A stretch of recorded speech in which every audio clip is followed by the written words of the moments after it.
नमस्कार। हनुमान जयंती का उत्सव उस दिव्य क्षण का स्मरण कराता है जब त्रेता युग में महादेव के 11वें रुद्र ने माता अंजना की तपस्या को सिद्ध करने के लिए पृथ्वी पर अवतार लिया था। हनुमान के जन्म का सबसे प्राचीन विवरण वाल्मीकि रामायण के किष्किंधा कांड के 66वें सर्ग में मिलता है। स्वर्गलोक में पुंजिकस्थला नाम की एक अत्यंत सुंदर अप्सरा थी।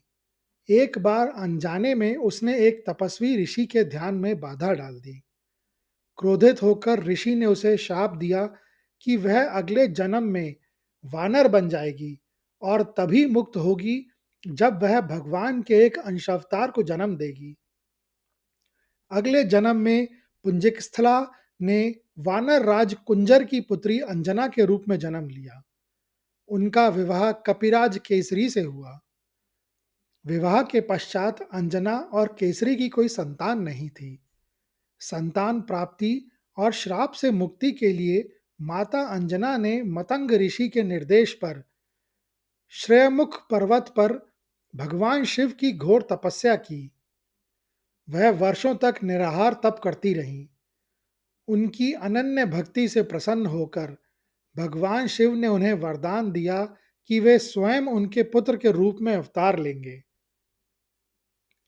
उसी समय अयोध्या के राजा दशरथ संतान प्राप्ति के लिए पुत्र कामेष्ठी यज्ञ कर रहे थे। यज्ञ के अंत में अग्निदेव ने राजा दशरथ को दिव्य खीर का पात्र दिया। राजा ने वह खीर अपनी रानियों में बांट दी। दैवीय विधान के अनुसार उस खीर का एक छोटा सा अंश एक चील ले उड़ी। जब वह चील ऋष्यमुख पर्वत के ऊपर से उड़ रही थी, तब वायुदेव की प्रेरणा से वह अंश माता अंजना के हाथों में गिर गया, जो उस समय तपस्या में लीन थीं। माता अंजना ने उसे शिव का प्रसाद समझकर ग्रहण कर लिया। चैत्र मास की पूर्णिमा के दिन मंगलकारी नक्षत्रों के बीच माता अंजना के गर्भ से एक अत्यंत तेजस्वी स्वर्ण के समान कांति वाले बालक का जन्म हुआ। क्योंकि वायुदेव उस प्रसाद को माता अंजना तक लेकर आए थे, इसीलिए हनुमान को पवन पुत्र कहा गया। वे भगवान शिव के 11वें रुद्र अवतार के रूप में प्रकट हुए थे। आनंद रामायण में भगवान हनुमान के जन्म के समय के आसपास की एक और कथा मिलती है। जब माता अंजना ऋष्यमुख पर्वत पर महादेव की तपस्या कर रही थी और उन्होंने वायुदेव द्वारा दिए गए शिव अंश अर्थात दिव्य खीर को ग्रहण कर लिया, तब उनके शरीर से एक अपूर्व दिव्य प्रकाश निकलने लगा। वानर राज बाली, जो उस समय किष्किंधा का अत्यंत शक्तिशाली और अहंकारी राजा था, उसको अपनी गुप्तचर शक्तियों से यह ज्ञात हुआ कि अंजना के गर्भ में एक ऐसा बालक पल रहा है जिसका तेज स्वयं सूर्य को भी फीका कर सकता है। बाली को भय हुआ कि यदि यह बालक जन्म ले लेगा तो भविष्य में उसकी अपनी शक्ति और सत्ता को चुनौती मिल सकती है। बाली नहीं चाहता था कि कोई भी उससे अधिक बलवान वानर इस पृथ्वी पर जन्म ले। अपनी सत्ता को सुरक्षित करने के लिए बाली ने एक अत्यंत क्रूर योजना बनाई। उसने 7 प्रकार की धातुओं सोना, चांदी, तांबा, लोहा, जस्ता, सीसा और रांगा, इन सातों को पिघलाकर एक विशेष तरल मिश्रण तैयार किया। बाली ने अपनी मायावी शक्ति से उस खौलते हुए गर्म तरल को एक सूक्ष्म बाण या अदृश्य शक्ति पुंज के रूप में माता अंजना के गर्भ में प्रविष्ट करा दिया। बाली का उद्देश्य उस दिव्य बालक को गर्भ में ही जलाकर भस्म कर देना था। जैसे ही वह खौलता हुआ सप्त धातु का मिश्रण अंजना के गर्भ में पहुंचा, वहां एक अलौकिक घटना घटी। क्योंकि गर्भ में साक्षात महादेव का अंश पल रहा था, उस प्रचंड ताप ने बालक को शक्ति क्षति पहुंचाने की बजाय उसके शरीर को एक नया और अजय स्वरूप दे दिया। वह पिघली हुई धातु बालक के कोमल अंगों पर एक सुरक्षा कवच की तरह लिपट गई। विशेष रूप से जो सोना उस मिश्रण में था, उसने बालक के शरीर को सुनहरी चमक प्रदान की। अन्य धातुओं के प्रभाव से बालक की हड्डियों और मांसपेशियां वज्र से भी अधिक कठोर हो गईं। यहीं से हनुमान के प्रसिद्ध नाम की व्युत्पत्ति मानी जाती है। वज्र के समान कठोर अंग होने के कारण उन्हें वज्रांग कहा गया, जो समय के साथ लोक भाषा में बजरंग हो गया। चूंकि उनके पास असीमित बल था, इसीलिए वे बजरंग बली कहलाए। बाली ने जो विनाश के लिए भेजा था, महादेव की कृपा से वही हनुमान की शक्ति और पहचान का आधार बन गया। जब चैत्र पूर्णिमा को हनुमान का जन्म हुआ, तो उनके स्वर्ण जैसे चमकते शरीर और उनके असीम तेज को देखकर बाली स्तंभित रह गया। उसे आभास हुआ कि यह कोई साधारण वानर नहीं, बल्कि स्वयं ईश्वरीय अवतार है। कहा जाता है कि हनुमान के जन्म के बाद बाली के मन में उनके प्रति एक अनजाना भय और सम्मान सदैव बना रहा, और यही कारण था कि बाली ने कभी सीधे हनुमान से युद्ध करने का साहस नहीं किया। वहीं हनुमान के जन्म के समय की एक और कथा स्कंद पुराण में मिलती है। स्कंद पुराण के अनुसार हनुमान का जन्म केवल एक दैवीय घटना नहीं थी, बल्कि यह ऋषि मतंग के मार्गदर्शन और माता अंजना के 12 वर्षों के कठोर अनुशासन का प्रतिफल था।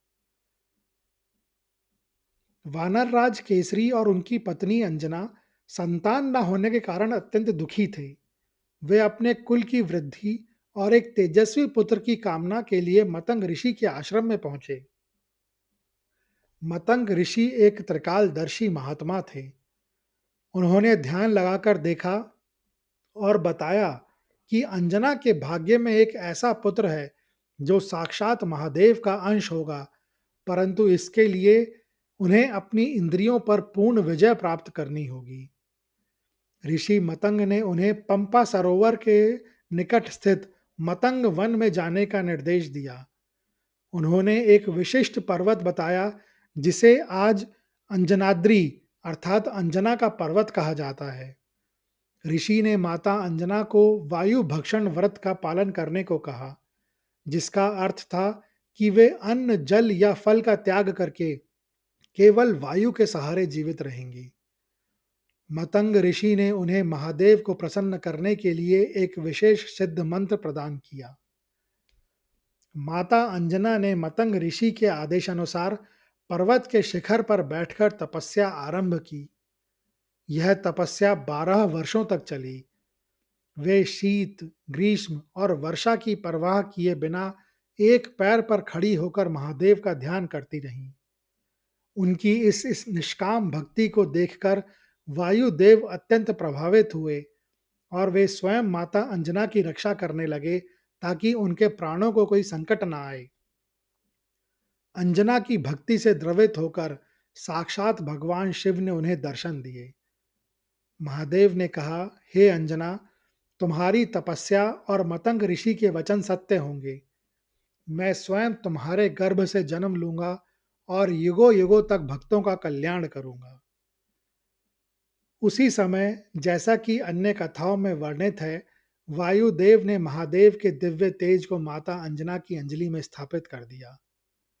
चूंकि यह सब मतंग ऋषि के आशीर्वाद और उनके आश्रम की परिधि में हुआ, इसीलिए हनुमान को मतंग शिष्य और उस क्षेत्र का रक्षक माना गया। जब चैत्र पूर्णिमा को हनुमान का जन्म हुआ, तो मतंग ऋषि ने स्वयं आकर बालक का नामकरण किया और उन्हें आशीर्वाद दिया। स्कंद पुराण के अनुसार जिस स्थान पर उन्होंने जन्म लिया, वहां आज भी हनुमान धारा और दिव्य सरोवर विद्यमान है। हनुमान के जन्म के समय की एक और कथा दक्षिण भारतीय परंपराओं और विशेष रूप से अगस्त्य संहिता और कुछ क्षेत्रीय पुराणों में मिलती है। इनमें भगवान गणेश और हनुमान के बीच के संबंध को बहुत ही गहरा और आध्यात्मिक बताया गया है। वहां की कथा यह दर्शाती है कि कैसे विघ्नहर्ता ने संकट मोचन के मार्ग को प्रशस्त किया। दक्षिण भारतीय मान्यताओं के अनुसार जब माता अंजना संतान प्राप्ति के लिए तपस्या कर रही थीं, तब उन्हें मार्ग में अनेक बाधाओं अर्थात विघ्नों का सामना करना पड़ा। असुरों और नकारात्मक शक्तियों ने उनकी तपस्या भंग करने के कई प्रयास किए। तब मतंग ऋषि ने उन्हें परामर्श दिया कि किसी भी शुभ कार्य या अवतार से पूर्व प्रथम पूज्य भगवान विनायक की प्रसन्नता अनिवार्य है। अंजना ने महादेव की मुख्य तपस्या के साथ साथ भगवान गणेश का भी आवाहन किया। उन्होंने ओम गण गणपताय नमः का जाप करते हुए विनायक को प्रसन्न किया।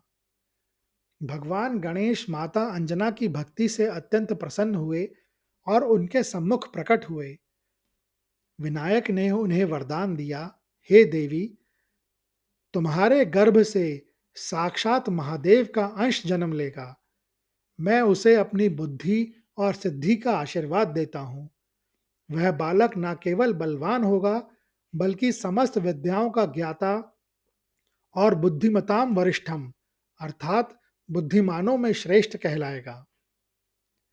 यही कारण है कि हनुमान को न केवल शारीरिक शक्ति का प्रतीक माना जाता है, बल्कि उन्हें विद्यावन गुण गुणी अति चतुर भी कहा जाता है। दक्षिण भारत, विशेषकर तमिलनाडु के कोणम और चेन्नई के कुछ मंदिरों में एक अत्यंत विशिष्ट विग्रह पाया जाता है, जिसे आदंत प्रभु कहा जाता है। इस विग्रह का आधा शरीर भगवान गणेश का है और आधा भगवान हनुमान का। आदि गणेश है और अंत हनुमान। मान्यता है कि किसी भी कार्य की निर्बाध पूर्णता के लिए इन दोनों की संयुक्त कृपा आवश्यक है। गणेश बाधाओं को हटाते हैं और हनुमान कार्य को सिद्ध करने का बल देते हैं। दक्षिण भारत में हनुमान जयंती के अवसर पर उत्सव की शुरुआत भगवान गणेश की पूजा से होती है। भक्तों का मानना है कि हनुमान स्वयं गणेश के परम भक्त हैं, क्योंकि उन्होंने ही हनुमान को संकट मोचन बनने की सिद्धि दी थी। बाल हनुमान के तेजस्वी स्वरूप ने जैसे ही पृथ्वी पर कदम रखा था, समस्त ब्रह्मांड जयकारों से गूंज उठा था।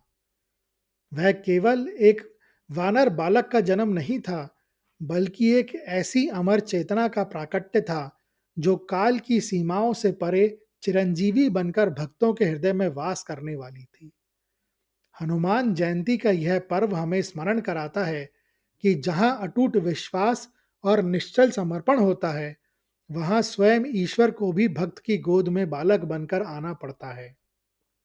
आज भी जब कभी कहीं राम कथा का गान होता है, संकट मोचन हनुमान वहां अदृश्य रूप में उपस्थित होकर अपनी उपस्थिति का बोध कराते हैं। यह कहानी सुनने के लिए धन्यवाद। अगर आपको यह कहानी अच्छी लगी हो, तो कृपया इस वीडियो को ज़्यादा से ज़्यादा लोगों के साथ शेयर करें, लाइक करें व चैनल को सब्सक्राइब करें। कमेंट्स बॉक्स में लिखें, जय श्री राम, जय हनुमान।